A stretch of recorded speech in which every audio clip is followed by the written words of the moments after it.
You know, this movie gets into trouble because it's turning a real-world tragedy into a trashy slasher movie. What real-world tragedy could we adapt into something a bit easier to take, like a charming rom-com? I think something could definitely be set against either the global financial crisis. Okay, yep. Or... Oh, yeah. You remember when China slayed all of those pigs and dumped them in a river? Yes. That's romantic. That is romantic. So, immediately with Financial Crisis 1, I'm thinking, he's a hard-nosed stockbroker. Oh, yeah. She's an actual house. And pretty soon they're going to learn that, oh, fuck. Don't do a pun. When it comes to the credit crunch, but say credit quietly so it's obvious. The real value of a home is where the heart of it is. Yeah, nice. Starring Tom Hiddleston as the house. Breaking many boundaries here. And the other one just writes itself. Hi, I'm from the UN. I'm just here to inspect... Oh my god! I know. It excites me too. Barry, we've got to hide all these pigs. The UNICEF inspector's really hot.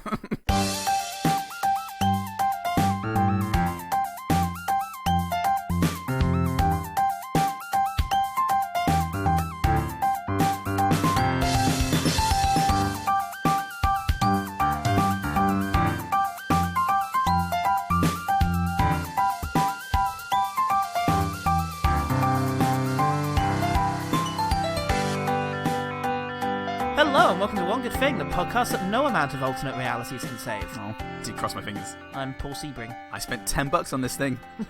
Yay! Something to feel good about there. Ooh, thanks Patreon subscribers. This is the kind of shit you've paid for. It was on the UK Netflix, but I had to get so far into that fucking title before it admitted that it had it. Are you sure this is what you mean? H-A-U. We've got The Haunting of Hill House. That's probably what you mean, right? Yeah. Or any of these other good horror movies? No, you're definitely spelling Sharon. Yeah. The Haunting of Sharon Blake by Ken Loach. Haunting in Connecticut, even? No. It's not very not, good, not even but it's that. not actually spiteful. I'm looking for the spiteful one. Yeah, it's suggested on my Netflix. I can log into it and type out it, and it goes, oh, you mean this? And you click on it, and it does that thing of, we don't actually have it, really. But it'd be nice if we did, wouldn't it? Oh, you mean this? What's wrong with you? Of course we don't have that. Here's some nice, more wholesome porn. Here's a Serbian film. Thanks, Netflix. Yeah. Today we should be discussing Daniel Farron's biographical slasher flick, The Haunting of Sharon Tate. 5 persons, including actress Sharon Tate, were found dead. Help me! They're killing all of us. It's okay, it was just a nightmare. It's over now.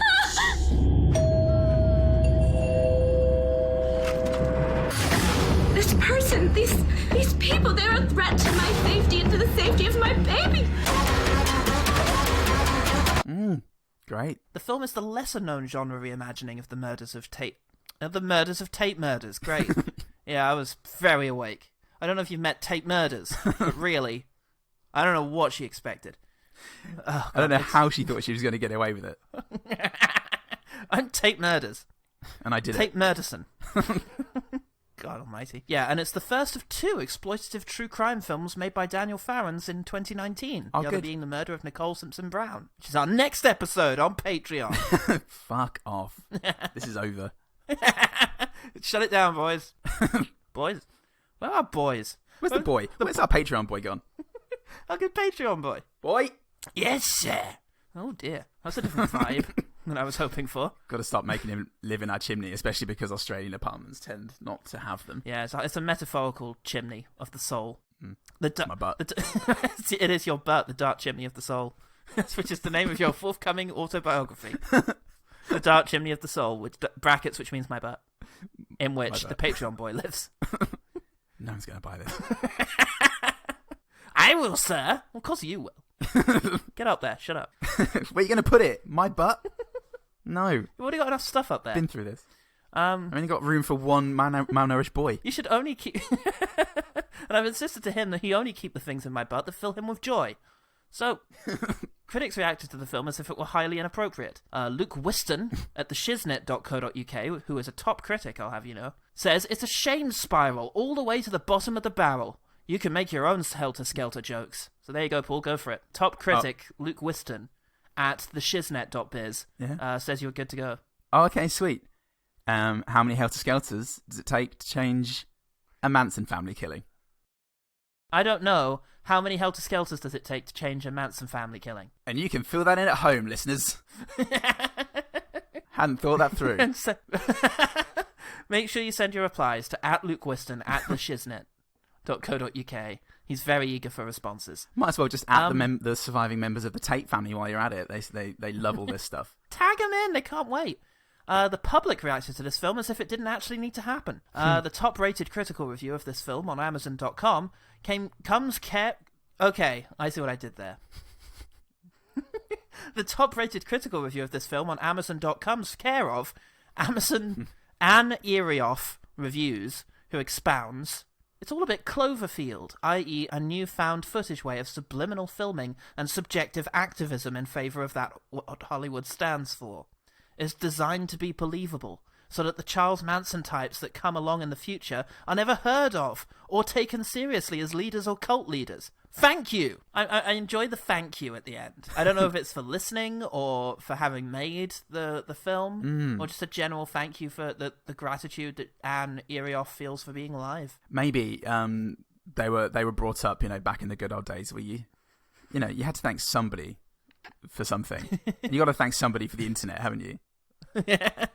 Thank internet for the internet. Well, I mean, that is the highest rated critical review on Amazon. Fantastic. Like, negative review.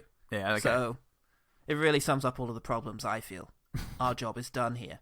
Yeah, it's definitely a review that I had to feel my way through. Oh, Christ. The film has 19% on Rotten Tomatoes, 8 on Metacritic, and was not nominated for any Academy Awards, so I don't get it. Paul, you award-winning ass. Ah. What's one thing about your life that made you wonder how the hell it all came to this? Oh, well, do you know what? I really enjoyed that they put actress Sharon Tate in capitals under the first shot of Hilary Duff. It's good to know that we're being respected from the outset. Look, these guys are... Our audience, I don't even know if they'll be able to fucking read this. But just in case, we better spell it out. You've got to assume they can read. You've got to respect them. Christopher Nolan urges us to respect our audience, and I truly expect that they can read actress Sharon Tate. I mean, before we see actress Sharon Tate, we start with an Edgar Allan Poe quote that postulates, hey, what if everything was a dream? I guess the director reasons that means he can do whatever the fuck he wants for the next 90 minutes. I mean, that is what art is. So yeah, let's see the director doing an art. Hey, don't worry about it. Quote Edgar Allan Poe. Whatever. Quote. I mean, we then get interview footage with, Hilary Duff, actress Hilary Tate. Hilary Duff. And Hilary Duff. My husband Roman and I had recently rented this beautiful home up in the hills of Hollywood. It was about a week or so after we moved in, and I was awoken by something in the middle of the night. And it is based on the fact that Tate really did have a creepy dream about a murderous home invasion, which she ended up revealing in an interview almost exactly 1 year before her actual murder. But I guess Farrens didn't feel it was close enough, so he still changes it to be more similar to the murder, so we can get some little glimpses of what we've got to look forward to. A full-on reenactment of that horrific crime. Yeah. Yeah. Which is what we've all been asking for. It's what I came here for. Well, we had this interview, and then it shoots forward a year later, and then we have a 78-hour introductory sequence. and then once we've crept inside the house and seen the house and gotten to know every single inch of it. Don't forget the actual crime scene photos we got to see during that creep through the house, Paul. That's great. Plus, the actual crime scene photos of her murdered, heavily pregnant woman and her friends. Yeah, oh yeah, that's good. So I know where I am now. 15 minutes later. Yes. Intro done. Well, 3 days ago. Yes, after the lengthy intro, we need a lengthy establishing shot that does nothing to invoke the idea that this is the 1960s. We meet Sharon Tate and her not-boyfriend, Jay Seabreen, who she has stopped dating in favour of Roman Polanski, not appearing in this film. Yeah. Busy hiding in Europe at the time of this film, as he will be for the rest of his life. And then, it's time for our first fake-out, I think. Bunch of friends jump out. Oh. But, at least it's not accompanied by an obnoxious music sting. That's what marks this above your Halloween 4s. That's very true. Also accompanied by any sort of dynamic camera shot to imply that it really is supposed to be a horror sting. They're here. It might have just been, hey, your friends are here. Who do we have? We have the couple, right? We have Jamie a friend Lannister of We have Jamie Lannister and girlfriend. Yeah. Moaning Myrtle. That's the one. Yeah. That's very good. Yeah, so we get some very authentic sounding dialogue for the 1960s. Oh boy, it's wisecracking. Not to mention your adoring public, all of whom eagerly await the return of the star of the 12 chairs. Oh, the 13 chairs. What? Yeah, the studio decided to change the title. I think they figured 12 chairs wasn't enough once they saw the size of my ever-expanding ass. That is nonsense. The extra chair is for Orson Welles. Have you seen the size of his ass lately? Well, here's to Orson Welles. And to Sharon Tate Polanski and her once spectacular ass. May it find its way home soon. Please. Then I think it's time to introduce the theme of the film. We have a dinner sequence, and Hilary Duff is expounding on the idea of fate and coincidence. Because what if she hadn't wandered onto that movie set at age 17 and coincidentally held a long-standing ambition to being an actor? Wojtek, what if you had never had that run-in with Roman at your school dance? And what if I had never wandered onto that movie set when I was 17?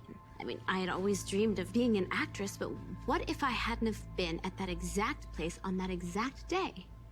Do you know what I mean? You know, and you, Jay, would you have really become a hairdresser if you hadn't just, coincidentally spent years working towards that? And also been really good at it? It makes you think. It really makes you think the more I say it out loud.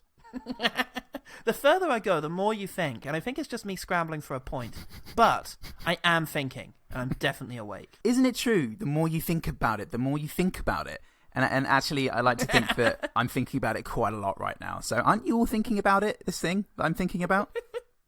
Anyway, the point is, maybe we don't need to get brutally murdered at the end of this film. Ooh. I think we will be, though. Yeah. So... Well, no worries if we don't, because I'm sure we'll get to think about it in vivid detail. But oh no, Creepy Manson visits the house. Oh, what? And there's a creepy music sting that's only slightly more overt than the one that Tarantino uses when that exact thing happens in his film.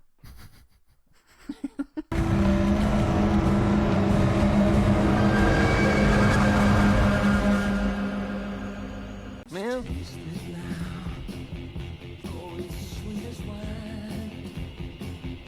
Hey, I'm Marilyn Manson for one scene. Bye. Marilyn Manson. Yeah, he shows up. Hey guys, I approve of this. It's Church of Satanism. How sincere am I? Who knows? On this film. Go away, Brian. Jesus. All right, we're not going to worry about that. That's a good 40 years away. For now, we're just going to focus on this terrible fucking music because is it here? Where is it that he listens to his bad psych rock? Well, at some point she goes into the shed and finds out that Manson's been sending creepy records that they've been keeping hold of because you never know. You never know. You never Could know. be gold one day. Ahead of his time. I think something frightens Sharon... Well, that frightens Sharon Tate, and it's at that point that Wojciech Frykowski's whole alive body is shown off. That's Jamie Lannister. He shows up in his underpants, and... yes. Yeah. He's wearing a bag. You know what? I know we often focus around his lost potential as a writer, but we also lost a pretty sweet bod in that transaction, didn't we? You could have... That's something I can appreciate now, thanks to this film. Yeah, the topography of that man's body was hot as fuck. Yeah, so he chases off some of the Manson family, some of the Marilyn Manson family, and their dog runs away. Oh no, that's probably going to be fine. Sharon Tate, Hilary Duff says something's wrong, and her friends go, "Look, you're obviously going insane with that baby in your body. Don't pay any attention to the cultists hanging around outside of our house, or the fact that your dog's gone. Yeah, this is fine. Fine. It's all fine. It's just a symptom of pregnancy, is dog anxieties and hippie paranoia. Yeah, exactly. It's well documented in this book. So you've decided to have a baby in the 60s. Oh no. Have you got any cravings for cocaine? That's to be expected. Try to avoid them, at least in the first trimester. So one a day max with lunch. One cocaine a day. A cocaine a day keeps the business guys away. So we meet some creepy hippie chicks in the mountains, and the music is, much more overtly creepy than the creepy music that Tarantino played when he introduced his creepy hippie chicks. So...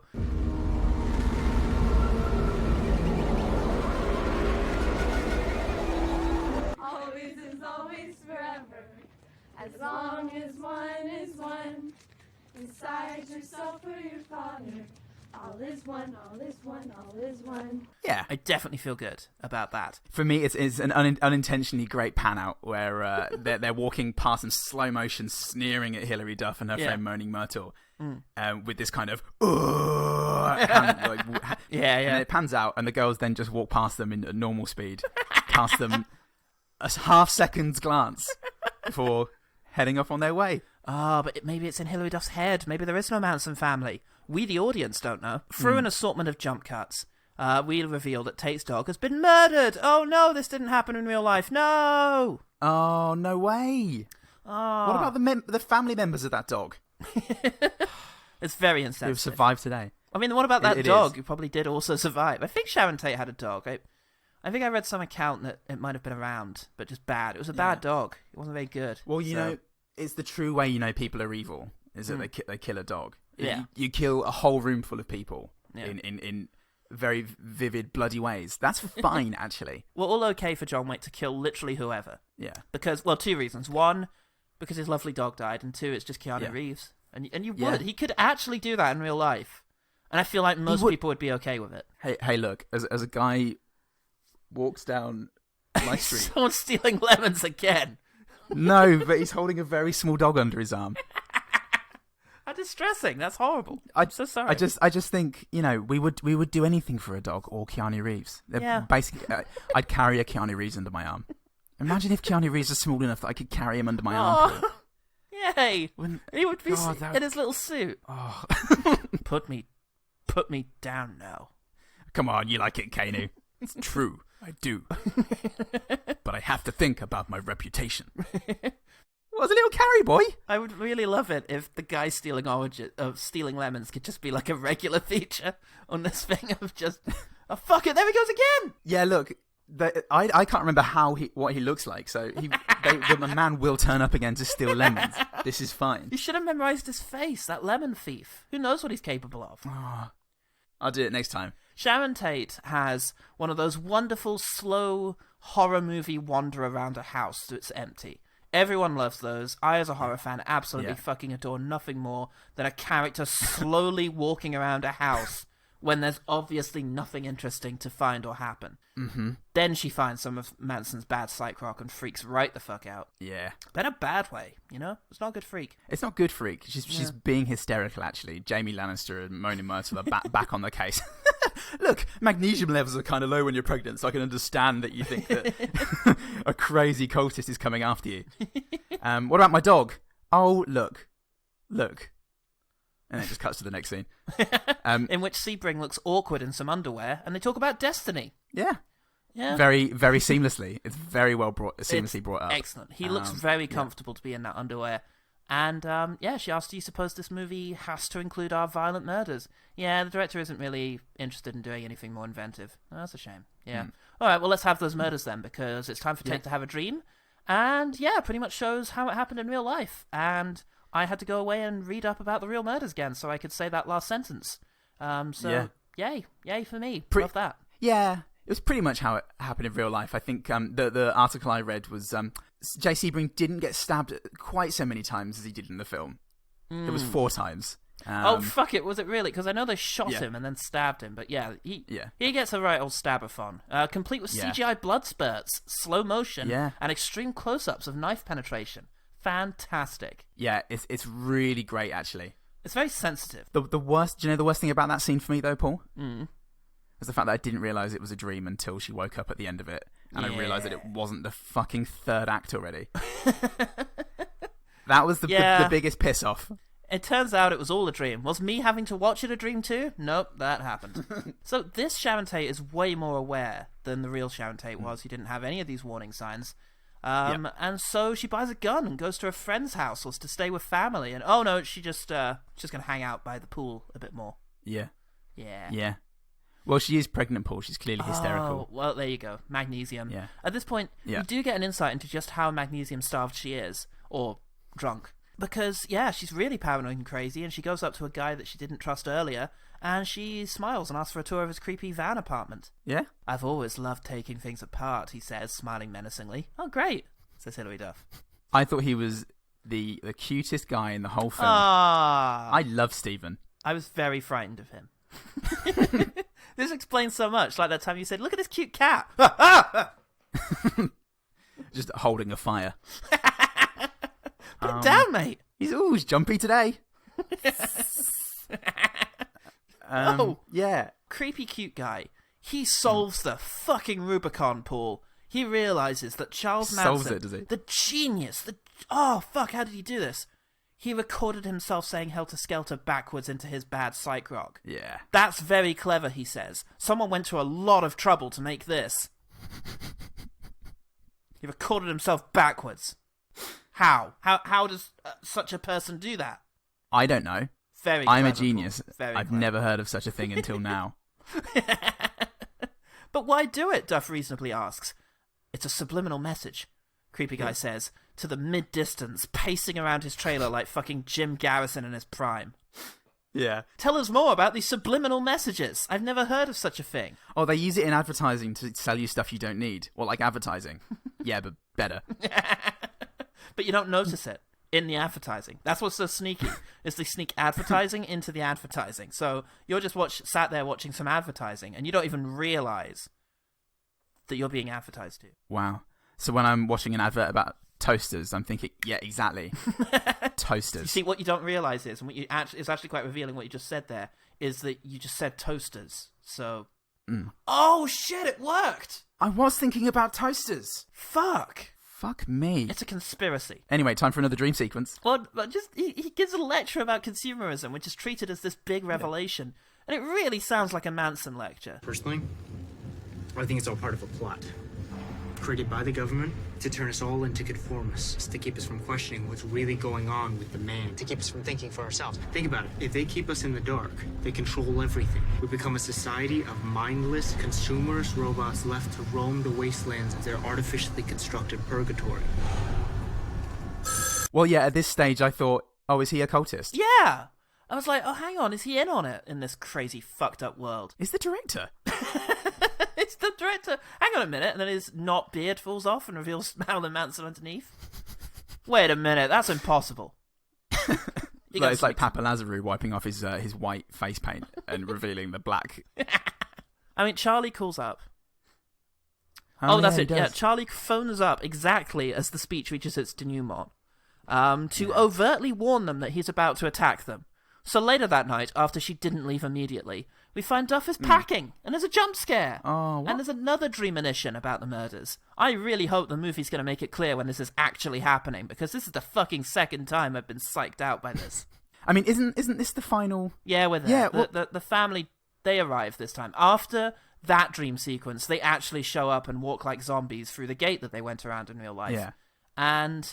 yeah, eventually the male killer remembers the gun that he brought, and tries to kill some folk who are running away very slowly.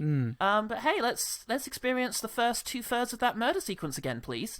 Yes, please. It worked very well for me last time. Yeah, I want to think about it some more. Just the final moments of these people. Please, remind me. So, a long time into the exact same sequence, they turn the tables on the attackers, and a long time after that, they manage to kill them all. Yeah. All of them, brilliant! Yeah. Oh, what an empowering sequence for the characters there, Paul. They finally overcame their fate. Fantastic, but Paul, What?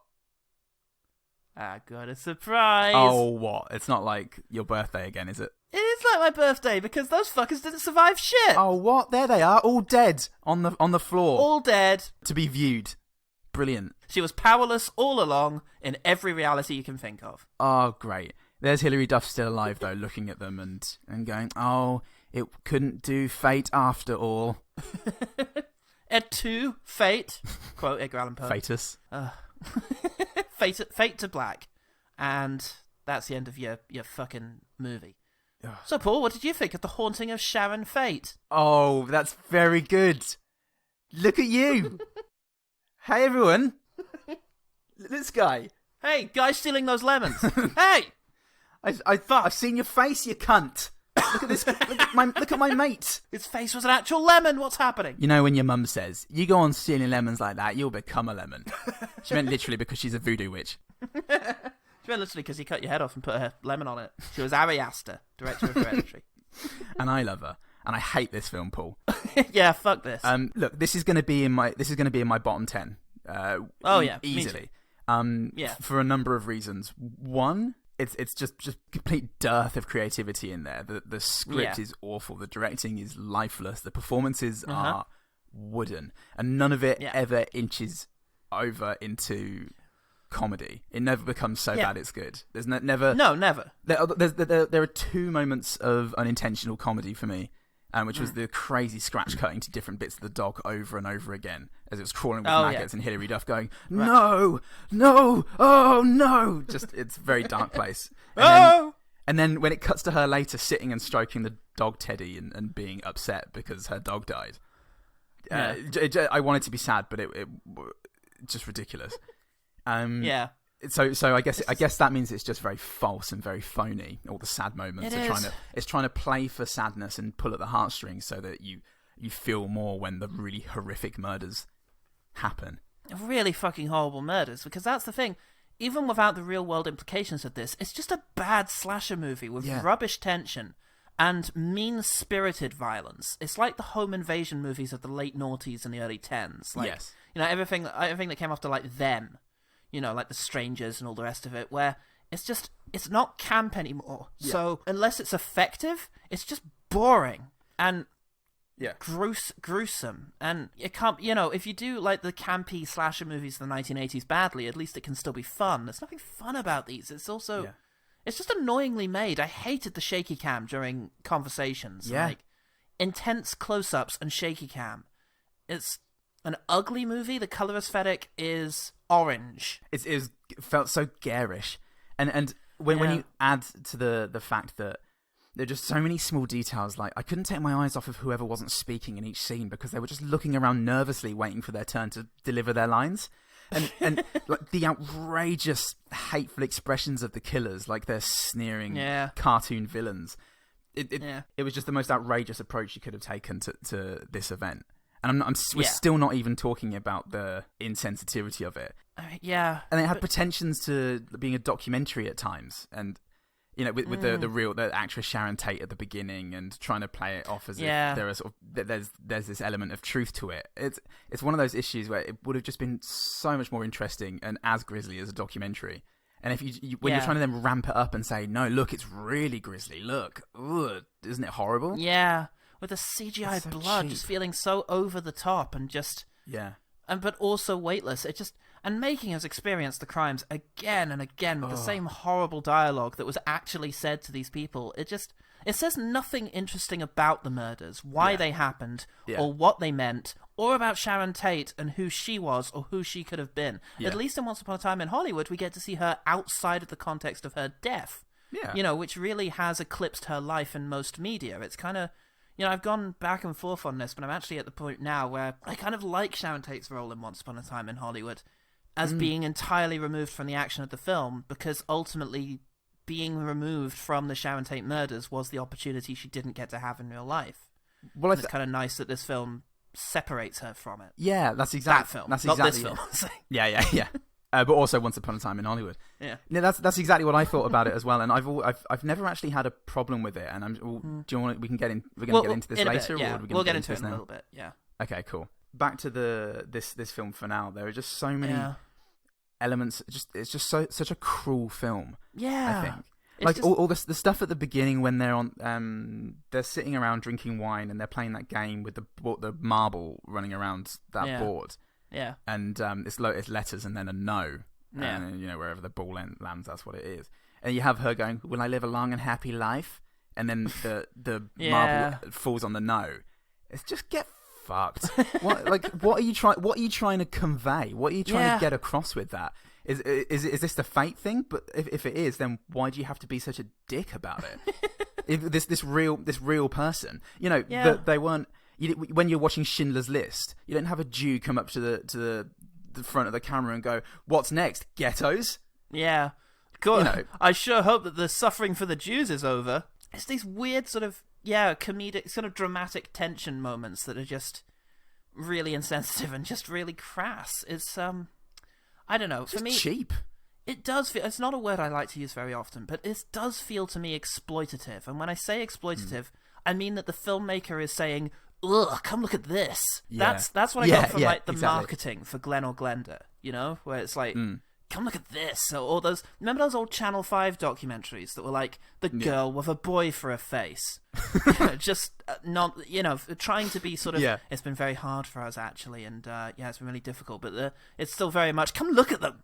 Ugh. Yeah, you know, she's got a moustache. Oh God! All the surgeons say we can't remove it, or her face will fall off. Isn't she weird? You know, you never get to experience them like outside of the context of their, you know, disability. And I mean, looking can be a compassionate act, one of understanding. Moustaches are a disability. Moustaches can definitely be, but you can get the benefit for it now. The benefits that you can get, but. I mean, looking can be a compassionate act. It can be an act of understanding, or it can be an invasive one of othering. And, you know, just queuing up at the side of a road crash, for example. That's not a compassionate looking. And this feels very much like, ooh, look at this. Isn't this horrible? And it totally happened, too. Isn't that crazy? Look at it. Look at the blood. Well, the compassionate version of that would be witnessing, I suppose. Paying witness to a tragic event. This happened and we mustn't not letting forget. it fall by. Yeah, this happened. We mustn't forget it happened. We mustn't over-romanticize. You know. Yeah. I mean, it's very complicated. This isn't Lest We Forget. Exactly, yeah. It's very complicated, the fucking situation around the murders, you know, that happened. Yeah. You know, it's unfair to say, oh, look where a hippie lifestyle gets you, but... Yeah. It's similarly unfair to say, oh, that the flower power movement had no weaknesses, because it definitely opened up, you know, that... The thoughts of the time and the zeitgeist of the time definitely lent itself to Manson being able to take over the family in the way that he did and build his family. So, oh, fuck it. Look, this is just gross. It's gross as well as bad.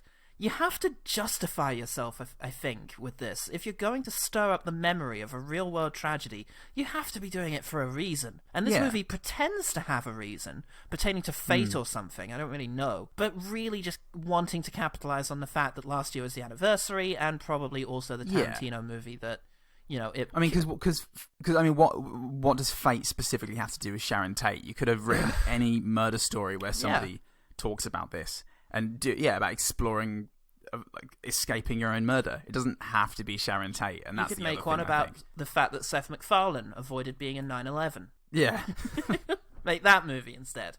All right, look, at this stage we should probably address the Quinton in the room. Spoilers for Once Upon a Time in Hollywood. Please go to this time frame to avoid.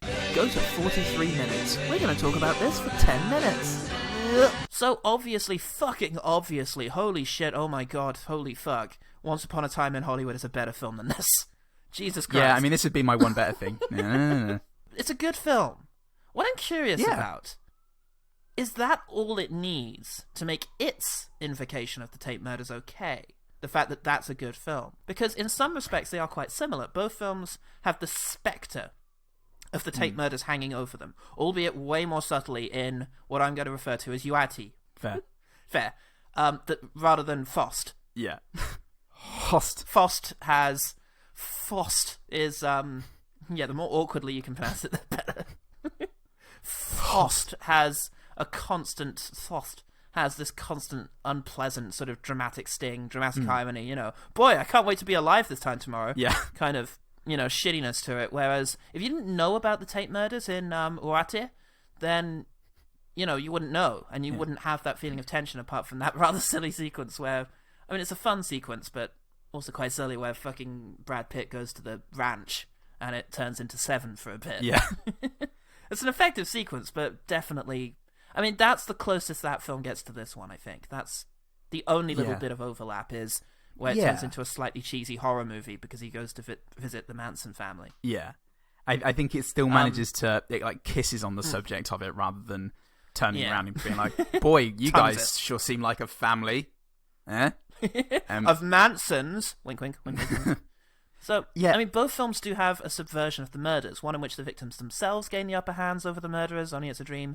The other in which a Hollywood fucking cowboy and his stunt double violently murder the killers with, amongst other things, a flamethrower and a tin of dog food. Yes. But yeah, it doesn't turn out to be a dream. It's the reality of this film. Yeah. Both films present a genre experience of the real-world tragedy. But Uate keeps Tate and her friends at a distance to the actual violence, whilst Fost actually revisits the murders graphically again and again to, titillate the audience.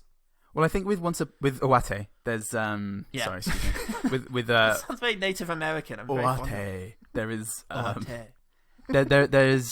there's a lot to it. I think there is an element of wish fulfillment.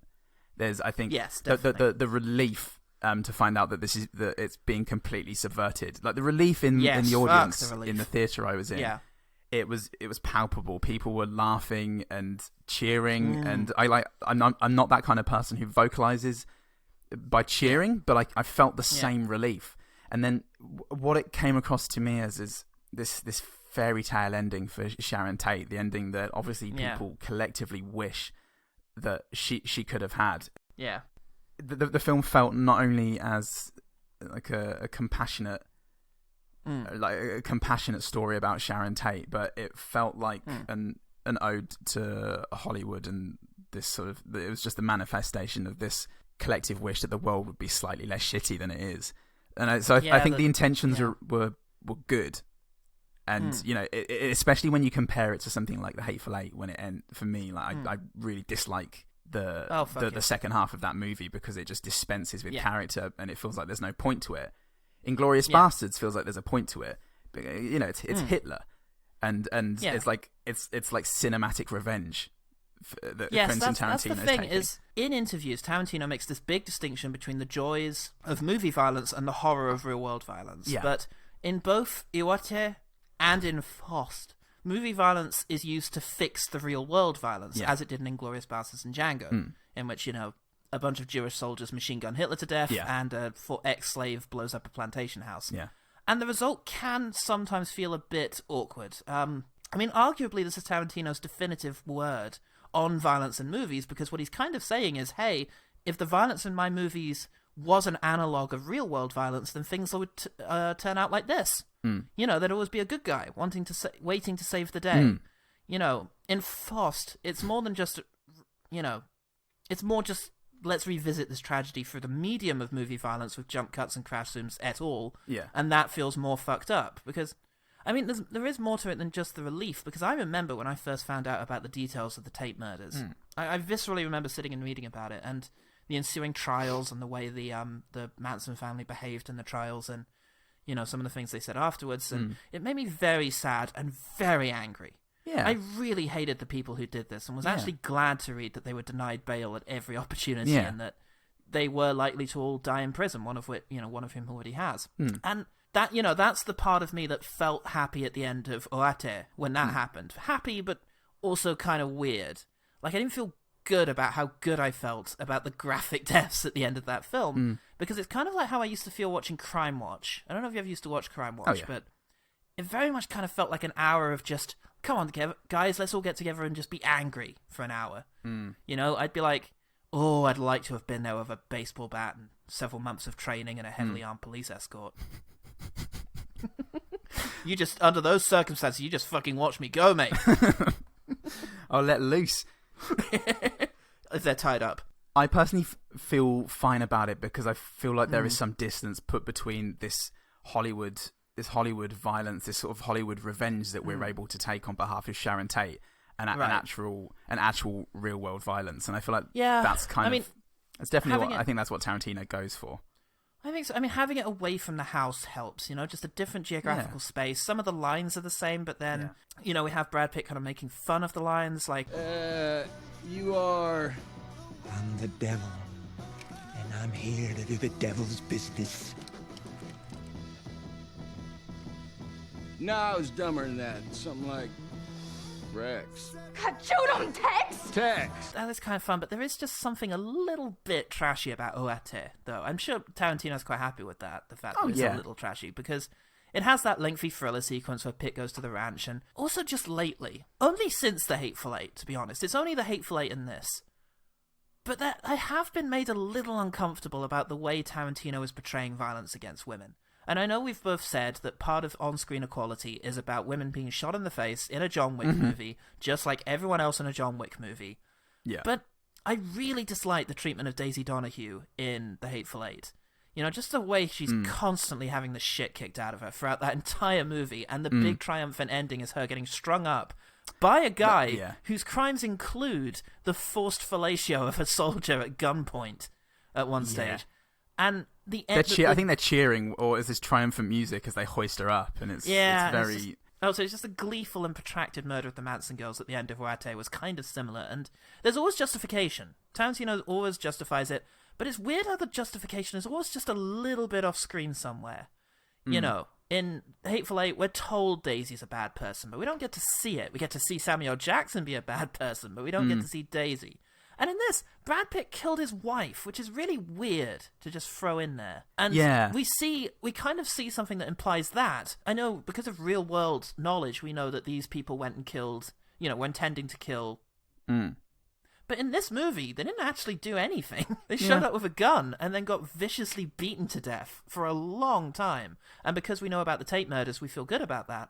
Yes, it's context dependent in this case, I think. Yeah, exactly. And obviously, none of this is as gross as this fucking film. We can definitely say that. But I am kind of surprised that Tate got away with doing it. And not an entirely dissimilar thing. I mean, we've talked about some of the reasons why it's better. And it's definitely better. It's just... surprised at the legitimate acclaim it's received. I think that we've discussed many times before that art is a great space to explore ideas like this, or to just go make films like this and just add to a conversation, or just to then be discussed for its merits. And I think the difference is that Once Upon a Time in Hollywood can be justified, or at the very least you can discern a point. Yes, definitely. There's I personally love Once Upon a Time in Hollywood, and I think it's not. I think it's just shy of my top 10 at the moment. But so yeah, I love it, and I think it's great. Okay, I really liked it too. It's just I just get that gruey feeling, and I read an article in Paste magazine that basically said but Tarantino's doing this on purpose. He's like trying to provoke and not give you any easy answers to these things, and part of me wants to go with that. Part of me also just thinks that Tarantino wanted to make a movie where a cowboy kills the Manson family and didn't really care much beyond that. Because,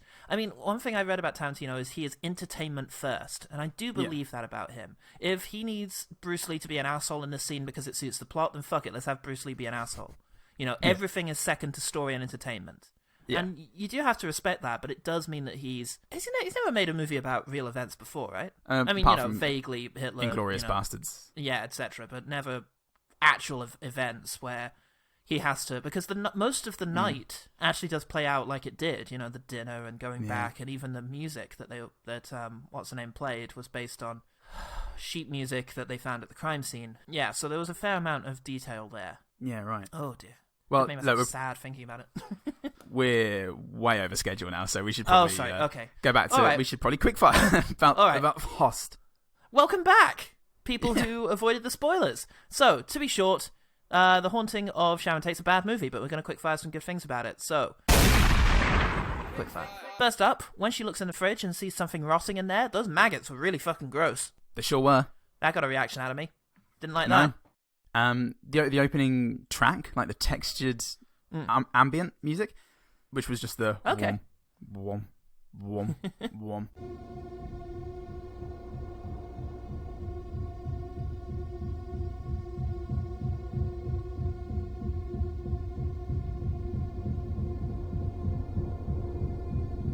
I quite liked, and it with the bass up on my subwoofer, it was getting that sort of that revulsion feeling in my throat. Good stuff. Pretty good. I didn't get to look up his name, how to pronounce it. Pawel Szajda? That guy's pretty fucking hot. Jamie Lannister, guy playing the Polish guy in the film. He's a hot dude. When Moaning Myrtle reveals she's finished the baby room when Tate wanted to do it herself, they sort of hug and Moaning Myrtle simpers, and then Tate does the same, but then it immediately turns into a grimace. And there's a very nice fluid motion of... Good stuff. I like the fact that Roman is this oppressive presence throughout the film, even though he's never in it. We never hear his voice or see him, but throughout the film it's always, just wait till Roman gets back, or Roman doesn't want you to go anywhere, and it's it's interesting how oppressive he is beyond his actual presence. It's something very similar happens in Portrait of a Lady on Fire, in fact, which is a movie about chauvinism that doesn't have any men in it. And you can read more about that on my review on Screen Mayhem. Ooh. Yes. Okay. What have I told you about spruiking your other outlets? Your other in front of me. Yeah. Hey, I know Stephen terrified you. I thought it was quite cute. I liked his dorky glasses and sometimes natural delivery. He was the best performer in the entire movie. Well, good for him. And sometimes he had a very brave little soldier smile, which is very cute. He was a brave little weird soldier, kind of, but actually. He was. Yeah. Bless him. Look, I think Duff probably looks more like Tate than Margot Robbie, which I think goes to show that it's the performance that really matters. Yes. But she does look like her, to the point where a couple of times I'd see her and be like, oh yeah, she does look like a lot like her. But obviously Robbie, I mean, as Deborah Tate has said, Margot Robbie really did get the attitude and the spirit of her. Oh, that's cool. Yeah. Margot Robbie's good. Yeah. See her, Harley Quinn, or whatever they've called it now. When Jamie Lannister whacks the Manson family lady around the head with the cistern top. Oh yeah. It looks great, actually. It looks like it really connects, and it's quite hard and fast. Hard and fast. Well, look, my last one is it is cathartic to see the Manson family get murdered. It just is. Yeah. I hate them. I hate them so much that they did this. That they, I don't know. Maybe they are victims of a sort as well, but fuck them for doing this and for getting caught up and for murdering the '60s. That and that Rolling Stones concert that went bad. Those are the two things. Murdered the '60s. And Alderaan? Alderaan? Yeah, it was the Alderaan concert. I know history. I'm a history boy. Aldermong? That and the continuation of sodomy laws until the end of the decade. Oh yeah, what is that? Apart from that, it was the best generation. Yeah. Also, Capital we were punishment killing was people. still a thing, but apart from those people four for a things. lot. Vietnam War, Yeah. It's fine. Yeah. It was good, even. Yeah. Look, two more things very quickly. When Stephen's coming after the cultist who's crawling away and the cultist keeps trying to turn around and shoot him, it made me a little tense to think that Stephen might get shot. And then the sort of echoey, piano-y piece at the end after they've killed all the cultists was quite nice.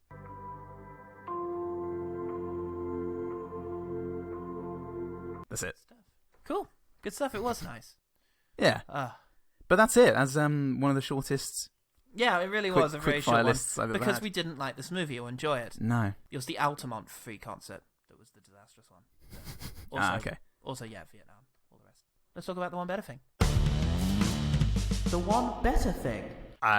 Yeah, I really love Once Upon a Time in Hollywood, and I think it offers much needed catharsis for this difficult story in Hollywood history. It's an ode to Hollywood in the same, albeit slightly sleazier way than Hail Caesar. But I think if Tarantino's going for entertainment first, then he's got the chops to be able to do that, and then add little sprinklings of thought pieces. Along the way. I really like it. I think great performances all around. There's I think the only issue I had is the voiceover, just completely unnecessary. Oh yeah. But that's Tarantino, I suppose, just flopping his big directing balls out and doing whatever he wants. Oh, it's a little self. Because he does feel very intuitive, what Tarantino does. He feels intuitively an entertaining filmmaker. Yeah. So it's very interesting. Always. I'd say so. I mean, I had my issues with it, and it was a bit of a bumpier ride for me, but I still really enjoyed it. It was a very entertaining film. Good stuff. Okay, my one better thing. It looks at what it's like to be at a cult from the inside. It's Martha Marcy May Marlene. Ooh. Fantastic 2011 film, a sort of dramatic thriller that stars Elizabeth Olsen as formerly Martha, then renamed Marcy May, and also, I can't remember how Marlene comes into it, but essentially it's about her... It might have been her disguised name, actually. And it's about her falling in with this cult leader, played by John Hawkes, who looked like he was going to be the next big deal for a while. And the last time I remember seeing him was as a bit part player in 3 Billboards Outside of Ebbing, Missouri. I'm not sure what happened to Mr. Hawkes, but...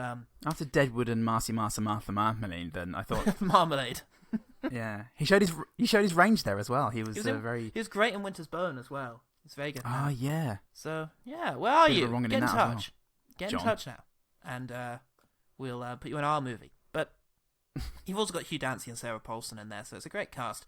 But it's Oh, yeah. about a woman. It's a very creepy, minimalist thriller about a woman who has simultaneously escaped from a cult, but we're also getting flashbacks to her time in it. And it's very understated. It's kind of like The Master in that sense, in as much as there's every chance you could actually miss the fact that you're watching a movie about a cult. It's just little menacing things that are happening. The fact that nobody's allowed to keep their own name, the sort of implied, sexual obligation of the cult is just a very interesting deconstruction of what the psychology is, of what is required for someone to be susceptible to that kind of lifestyle, how relatable that is, and how dangerous someone could become if they give themselves over completely to a complete egomaniac. And that's, one of the many more interesting stories that there are around the Tate murders that could have been focused on. Also, how about this? All right. How about the Beyond the Valley of the Dolls? Oh, yeah. I haven't seen it. No? Well, it was Sharon Tate's big movie. It was really fun. Is that the one that was actually... Yeah, the one that was written by Roger Ebert. Yeah, it's a campy, big sort of fun fest. And 50 years after her murder, you're interested in Sharon Tate, I would highly recommend actually watching one of her fucking movies rather than watching The Haunting of Sharon Tate. Yeah, absolutely. Let's celebrate the life. Okay, that's the one better thing. The one better thing. Paul, how can people find out more about these better things? They could just ask us how we're feeling.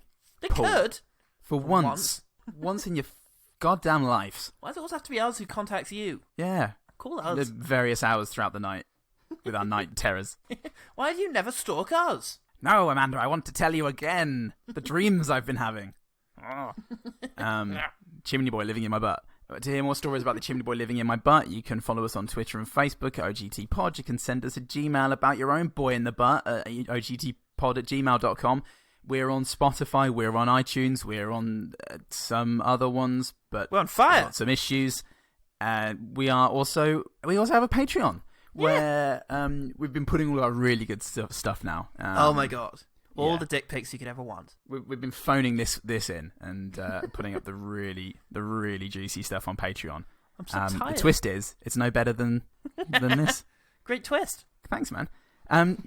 We've got Paul Salt's Film Club coming out fortnightly. We've got a review of 1917 came up Scream. a couple of weeks ago, and watch this space for our review of Birds of Prey, or The Fantabulous Emancipation of Harley Quinn. Or Harley Quinn, I think they've renamed it now. When I went to see it a couple of days ago, it was Fantabulous Emancipation of Harley Quinn on the front page. Oh, really? Yeah, that's maybe just Australia's kept it. I think we're still waiting. We are still waiting for John Wick 3, as discussed. Oh god, it is now Harley Quinn : Birds of Prey. Oh, okay. Yeah, that's better. I really hate the use of the word fantabulous. Anyway, more of that on Patreon, everyone. And yeah, we're members of the A Lot of Green Network. For us and other really, really good Australian podcasts, you can find us on alotofgreen.com.au. Uh-oh. And in the meantime, keep watching those skies, sheeple. Come on, folks. The truth's out there, bitches. Twats. Just like the invocation to sheeple. Maybe we could just be the sheeple. Be proud of it, you know? Come on, everyone. Stop looking out for stuff. Yeah. Accept things as they are, sheeple. Who needs healthcare or welfare? Yeah. Just take what people are saying. That's all. Face value. The anti-conspiracy theorists. I've got a conspiracy theory that all the conspiracy theories are actually wrong. Whoa. Therefore, I'm going to start a new religion. And it's going to be all about how everything is exactly how it seems. That's deeply existentially horrifying. It sure is. And I don't want any part of it. I'm Paul Camus. I'm Face Value. And remember, that's a great name for a character in a thing. Hi, I'm Face Value. Right this way, what Mr. you Value. see is what you get. Here are my balls. My daddy's Mr. Face. Nope. Missed. Shit. Didn't stick the landing. I'm Paul Landing. Yeah. And remember, the one good thing about The Haunting of Sharon Tate, Jamie Lannister, is Jamie Lannister and his hot pants. He's got very hot pants, guys. Pants that are worth changing history for.